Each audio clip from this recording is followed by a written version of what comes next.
अस्सलाम वालेकुम जी। इंटर पार्ट 1 एक्सरसाइज 3.5 क्वेश्चन 1 है जी। ये हम करेंगे। जूज़ है जी 1 2x plus 2y plus z equal to 3x minus 2y minus 2z equal to 1। ये उसने कहा solve the following system of linear equation by Cramer rule. Cramer rule क्या होता है जी? आपने 9th क्लास में पढ़ा होगा जी। अगर नहीं पढ़ा तो कोई बात नहीं, हम यहाँ पे सोल्व करेंगे। चले सवाल लिखते हैं। चलो जी, हमने अब ये क्वेश्चन लिख लिया, अब हम इसे सोल्व करते हैं। तो ये क्या क्रैमर रूल है, हमने उसने पूछा है जी इसको क्रैमर रूल की मदद से ही आपने सॉल्व करना है। तो हम इसको क्रैमर रूल ही इस्तेमाल करेंगे, हम कर सकते। तो यहाँ पे उसने क्रैमर रूल हमें कहा, तो हम क्रैमर रूल से ही करेंगे। तो फॉर एग्जांपल आपने यहाँ पे लिखना है राइट इन मैट्रिक्स, WRIT, राइट इन मैट्रिक्स फॉर्म। तो आपने यहाँ पे इनको लैदा कर लेना, मतलब 2 यहाँ पे Z है तो यहाँ पे 1 आएगा। मैं आपको बताता हूँ, A is equal to 2 3 5 2 minus 2 1। क्योंकि ये y है तो ये 1 आएगा, ये z है तो 1 आएगा। कोई लामत होगी तो वो लामत आएगी। ये -2z है तो ये -3 है। तो ये a आ गया जी। उसके बाद x लेना है हमने, x y z। ये हमारे पास तीनों चीज़ें हैं, x भी है, y भी है और z भी है।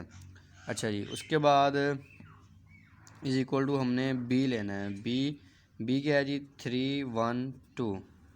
समझ आ रहा है? यहाँ तक आपको समझ आ गई होगी। ये 3 2 1 आपने राइट इन मैट्रिक्स में लिख लेना जी। मैट्रिक्स में लिखने का मतलब ये होता है, यानी कि ये वेरिएबल होते हैं, इनको लहदा लिखना है अपना, एक्स वाई जेड को लहदा लिखना है और इनको लहदा लिखना है। उसके बाद हमने शुरू करना है जी अपना डिटर्मिनेंट। अब एक बिल्कुल सान है, आपने यहाँ पे घबराने की कोई बात नहीं है। सबसे पहले आपने घबराना नहीं है, आपने यहाँ पे शुरू, मैं आपको समझाता हूँ। ये देखो, इसको वैसे हमने ऐसे लिख लेना है 2 2 1 3 -2 5 1 -3। तो यहाँ पे आपने इसका डिटर्मिनेंट लेना है। तो इसको एक्सपैंड एक किस्म से है ना, इसको एक्सपैंड भी करेंगे। एक्सपैंड कैसे करेंगे?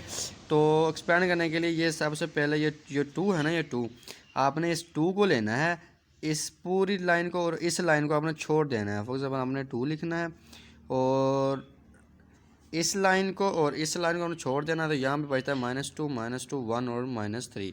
मैं एक बार फिर बताता हूँ, आपने इस 2 को लिखना है और ये लाइन आपने छोड़ देनी है। इसको एक्सपेंड तरीका भी कहते हैं, उनको क्रैमर रूल भी इस तरह इसका डिटर्मिनेंट निकालते हैं। फिर ये बाकी ये बचता है -2 -1 एंड -3, -2 1 एंड -3। उसके बाद पहला प्लस आएगा, फिर माइनस आएगा, फिर माइनस आपने ये 2 लेना है, ये 2। ठीक है, ठीक है, मैं आपको समझाने के लिए लगा रहा हूँ। ये -2 लेना है। आपने ये लाइन और ये लाइन आपने नहीं लिखनी, ये बचेगा, ये बचेगा, ये बचेगा और ये -2 लेना है आपने। उसके बाद 3 बचा, -2 5 एंड -3। उसके बाद ये पहला प्लस का है, फिर माइनस का है, फिर प्लस का आएगा। ठीक है, ये इसका रूल बहुत लंबा चौड़ा है, मैं आपको सिर्फ शॉर्ट में समझाता हूँ। इसके तीन फैक्टर हम करते हैं। पहला प्लस है, दूसरा माइनस, तीसरा भी प्लस होगा। सॉरी, मैंने यहाँ पे लिखा है। अब यहाँ पे एक को लेना है।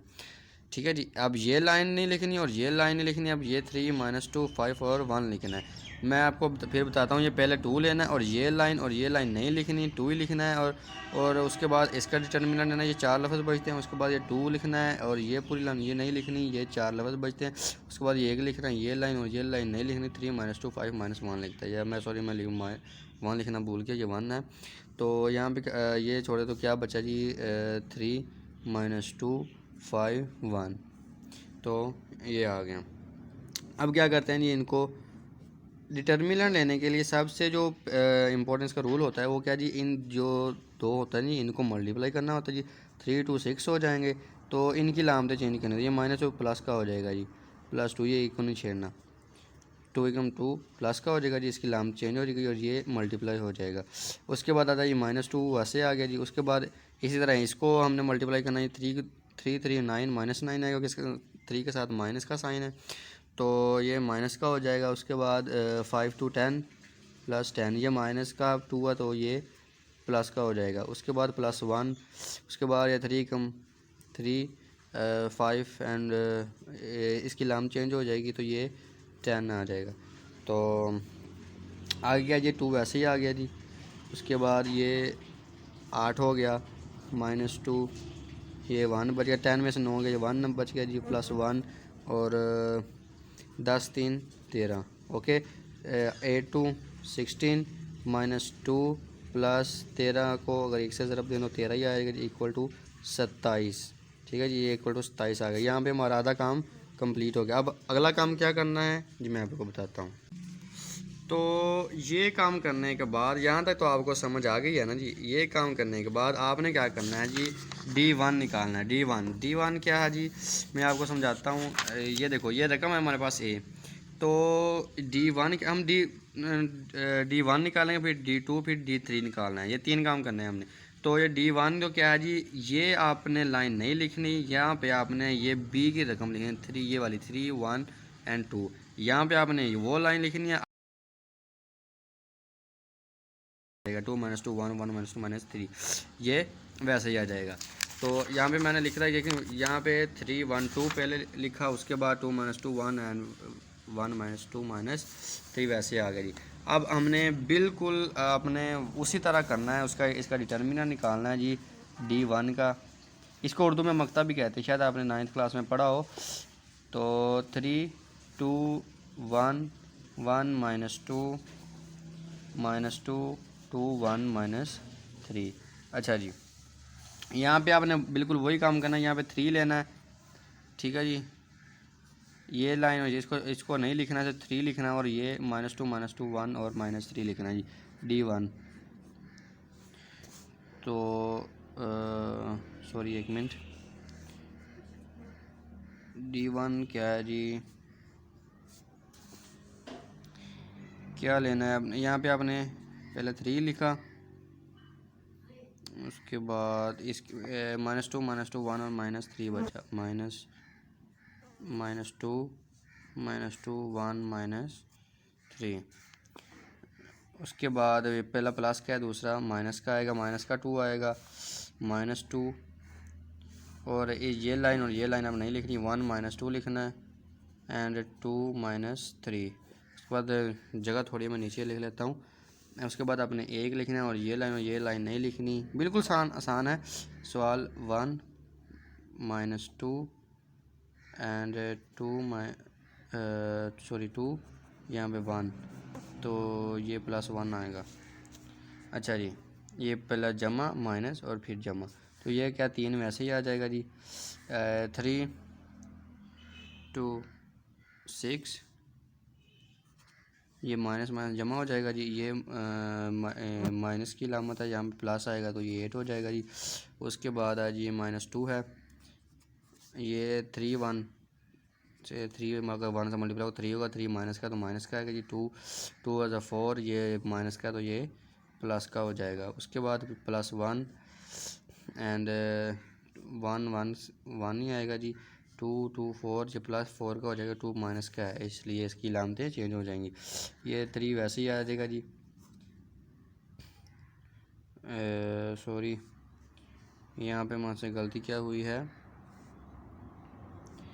3 1 6, सॉरी, ये यहाँ पे 2 आएगा, मैंने गलती से 8 लिख दिया, यहाँ पे 2 आएगा।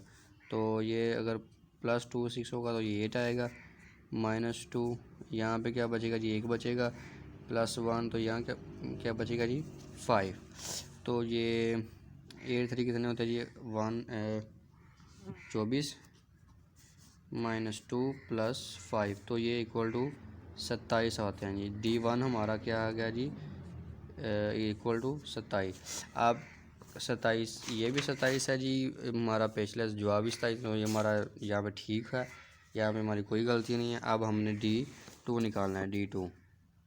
D2 किस तरह निकालना है वो मैं आपको बताता हूँ, बिल्कुल आसान स्टेप है। आपने क्या करना है जी, ये हमारी रकम है जी, आपने क्या करना है, ये एज इट इज़ वैसे लिख देना है, और ये वैसे लिखनी। D2 में 2 - 2 1 नहीं लिखना है, यहाँ पे आपने ये वाली रकम लिखनी है। मैं एक बार फिर बता देता हूँ, यहाँ पे आपने ये सॉरी 2 है, 2 3 5, ये लाइन एज सॉरी ये कॉलम एज इट इज़, ये नहीं लिखना है कि D1 हम निकाल चुके हैं, D2 में हमने ये लाइन लिखनी है और ये कॉलम ने वैसे लिख लेना। चलो हम लिखते हैं कैसे था। 2 10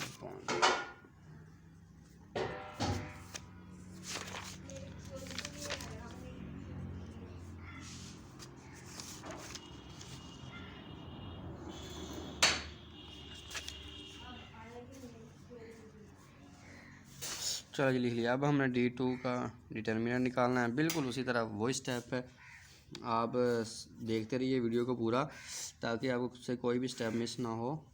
अगर देखें ना, आप पहले देखोगे यहाँ पे आप समझ गए होंगे, फिर वापस ज्वाइन करेंगे तो एक दफ़ा पूरा नोट कर लें, उसके बाद आप अपनी नोटबुक में नोट कर लेंगे। यहाँ क्या है जी 2, तो पहले हम 2 को लेंगे, तो ये 2 को लिया और ये लाइन छोड़ दी, ये -1 -2 2 n -3 आ गया जी। पहला जमा है, दूसरा -3 आएगा जी।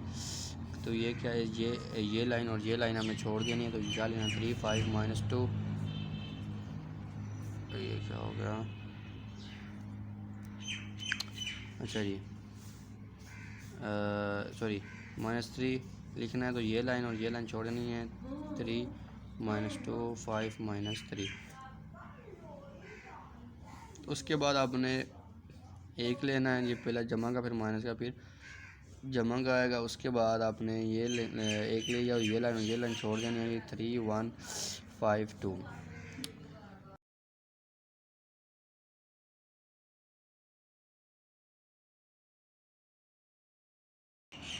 3 1 5 2, तो ये क्या होगा जी, 2 वैसे आ गया जी। ये 3 1 3, ये माइनस का होगा, ये माइनस का, ये 1 3 माइनस का आएगा जी। 2 2 या 4, ये माइनस का प्लस का हो जाएगा जी। 4 ये -3। देखो जी, इनको हमने ज़रब देनी होती है जी, ज़रब इनको भी देनी होती है, इनकी अलामतें चेंज करके देनी होती है, ठीक है जी। ये 3 1 था 3 आ जाएगा, तो ये माइनस का तो माइनस का ही रहेगा, लेकिन ये इनकी अलामतें चेंज, प्लस का तो प्लस का रहेगा, अगर माइनस का तो प्लस का करना है, लेकिन ये माइनस का तो हमने यहाँ पे इसको प्लस का करना है। तो आगे ये माइनस से वैसे आ गई, 3 3 9, तो ये -9 का आएगा जी। 5 2 10, तो ये माइनस का है, तो ये जमा का 10 होगा, तो ये +1 वैसे ही, तो ये 3 2 6, तो ये 5 एंड 5 1, तो ये 5 ही आ जाएगा।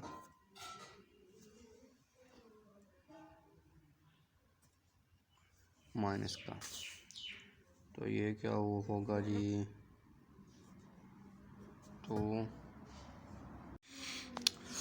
देखें नहीं, 3 2 6 5 1 -5 आएगा, क्योंकि ये प्लस का है, तो यहाँ पे इसकी लामत चेंज हो गई है, प्लस का तो माइनस का आएगा। तो 2 -3 +4, ये 1 -3, 10 में से 9 के 1 + 1, तो ये 6 में से 5 के, तो ये बचेगा 2 -3। देखें ना, 2 2 को 1 से ज़रब देंगे 2 आएगा, -3 को 1 से -3 का जी +1, तो ये इक्वल टू 0 होगा। तो D2 हमारे पास 0 आ गया। अब हमने D3 निकालना है। अच्छा जी, यहाँ पे हमसे गलती हुई है, ये -10 नहीं है, सॉरी, यहाँ पे +10 आएगा। आप जब इसको लिखेंगे ना, तो यहाँ पे देखो ना, -2 था, तो यहाँ इसकी लामा चेंज होनी थी, तो +2 का होना था, 5 to 10 आना था, मैंने जल्दी से माइनस लिख दिया, सॉरी, यहाँ प्लस आना था, जल्दी में मैंने ऐसा लिख दिया। तो यहाँ पे इसका आंसर आएगा 27। तो ये हमारे D1 D2 D3 कंप्लीट हो गए। यहाँ पे हमारा मेन का अब शुरू हुआ, क्योंकि अब हमने आंसर लिखना है। किस तरह लिखना है मैं आपको बताता हूँ। अगर आप आंसर नहीं लिखेंगे तो आपका यहाँ भी ये समझ लो आपकी कितनी कराई खूह में है। तो यहाँ पे आपने क्या लिखना है जी, x = D1 का मक्ता एंड a का मक्ता इज़ इक्वल टू D1 कितना था 27, तो ये भी था 27, तो ये इससे कैंसिल, तो x = 1। तो इसका ये अब आता है जी आगे y की वैल्यू निकालनी है जी। y था D2 और D1 अच्छा, उसके बाद a का मक्ता इज़ इक्वल टू D2 हमारे पास का 0 था, तो A1 कितना 27, तो इस तो ये 0 होगा, क्योंकि ये 27 से तो ये डिवाइड नहीं ना होगा, is equal to 0, y is equal to 0। उसके बाद हमारे पास थी जेड की लामत इक्वल टू D3।